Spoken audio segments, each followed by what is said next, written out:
Assalamualaikum, this is Sakir Hussain. Welcome to my channel Programming with Sakir. So previous ভিডিওতে আমরা header file সম্পর্কে জেনেছি। তো এই হেডার ফাইল ডিফারেন্ট টাইপের হয়ে থাকে, যেমন হচ্ছে ম্যাথ যদি আমরা করতে যাই তাহলে ম্যাথ ডট এইচ ইউজ করতে হয়। যেমন হচ্ছে এখানে দেখেন ম্যাথ কোথায়,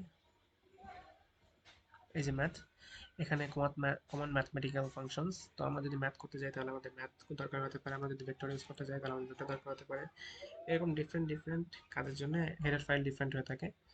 তো এই সব আলাদা আলাদা করে হেডার ফাইল করতে গেলে দেখা যাবে হেডার ফাইলই অনেক বড় একটা লাইন হয়ে যাচ্ছে। তো এটা এড়ানোর জন্য আমরা directly bit slash STDC plus dot H use করতে পারি। এটার ভিতরে এই সব ধরনের হেডার ফাইলস অ্যাড করা থাকে। তো এটা ইউজ করলে আলাদা করে হেডার ফাইল ইউজ করা দরকার পড়ে না। তো নর্মালি আপনাদের অবগত করার জন্য আমি আপনাদের কিছু হেডার ফাইলসের সাথে পরিচিত করিয়ে দিই।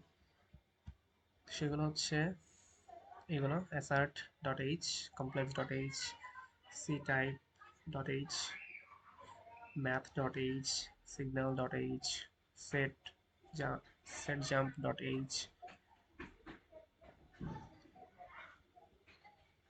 stdio dot H, basic input output, এটা সিতে ইউজ হয়। তো এ ধরনের আরো হেডার ফাইল আছে, যেমন ভেক্টরের জন্য, স্ট্রিং এর জন্য, ম্যাপিং এর জন্য। তো আজকের হেডার ফাইলস ইন্ট্রোডাকশন ভিডিওটা এইটুকুই।